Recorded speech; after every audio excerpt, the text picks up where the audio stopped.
आपको जो मिला है उसी में संतुष्टि रखिए, भगवान को धन्यवाद दीजिए। कहिए, मुझे मेरे मालिक बहुत कुछ दिया है, मुझे मेरे मालिक बहुत कुछ दिया है, तेरा शुक्रिया है, तेरा शुक्रिया है। आप लोग भी बैठे बैठे सुखी रहना है तो ये सूत्र याद करो, भगवान को सुबह शाम कहो, क्या? तेरा शुक्रिया है, तेरा शुक्रिया है। भैया विचार करना, भगवान ने तुमको 2 आंखें दी, 2 पैर दिए, नाक दी, कान दिए। भैया तुम चल पा रहे, बोल पा रहे, कभी विचार करना भगवान ने तुम पर कितना उपकार नहीं किया। कभी आकलन करना जिनको भगवान ने पैर नहीं दिए, कभी विचार करना जिनको भगवान ने आंखें नहीं दी, कभी विचार करना जिनको भगवान ने हाथ नहीं दिए। तुम्हारे ऊपर भगवान का कितना उपकार है। तुम्हें घर दिया, द्वार दिया, परिवार दिया और भारत जैसा राष्ट्र में तुमको जन्म दे दिया। कितना भगवान का उपकार है। इसलिए भगवान को सुबह शाम कहिए, मुझे मेरे मालिक बहुत कुछ दिया है, इसीलिए तेरा शुक्रिया, तेरा शुक्रिया। पागलों, सुखी रहने का पहला सूत्र अगर कुछ है तो उसका नाम है भगवान। मेरे पागलों, धन से कोई सुखी नहीं रह सकता, भगवान के भजन से जरूर सुखी रह सकता है। और दूसरा सूत्र, दूसरों का देख करके ईर्ष्या मत करो, भगवान को धन्यवाद करो। दूसरों के पास कुछ भी प्राप्त हो जाए, भगवान को कहो जैसे उनको दिया वैसे हमको दें। सुखी रहने का तीसरा मंत्र, है सुबह और शाम जब समय मिले।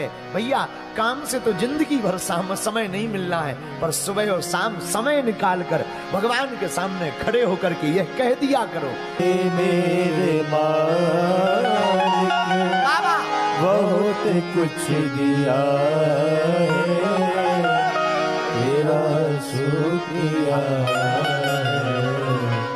तेरा शुक्रिया।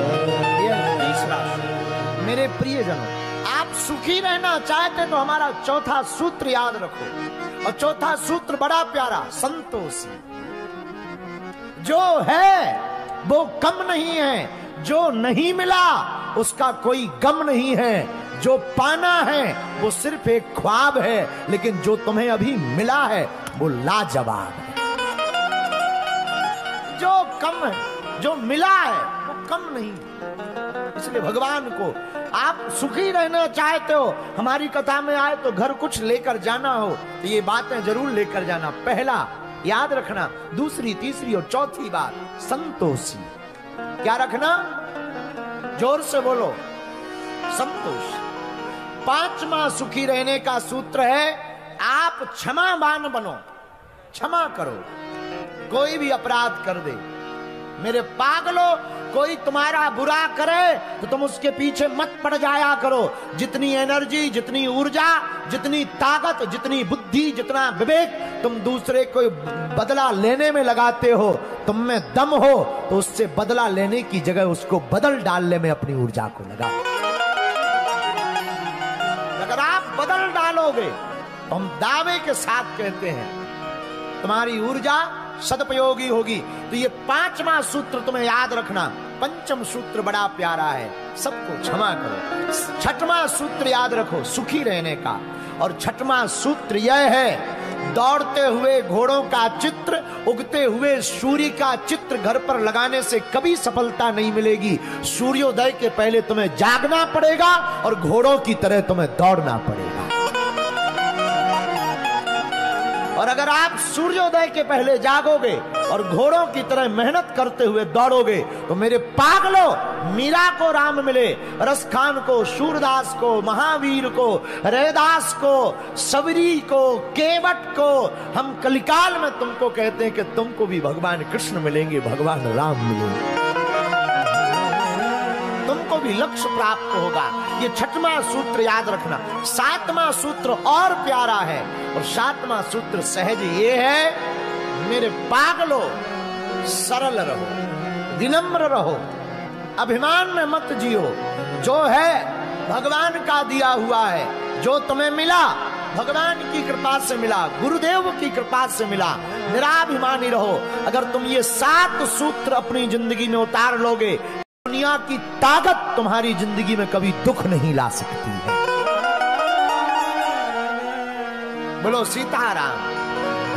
लेकिन आपको इन सूत्रों पर सुनना बहुत अच्छा लगता, कहना बहुत प्यारा लगता, चलना बड़ा बहुत कठिन है, पर चलवाने के लिए भी किसी का सहारा लो। किसका? हमारी श्री प्रिया जी राधा रानी जी के चरणों को पकड़ करके कहो, कर दो बेड़ा पार,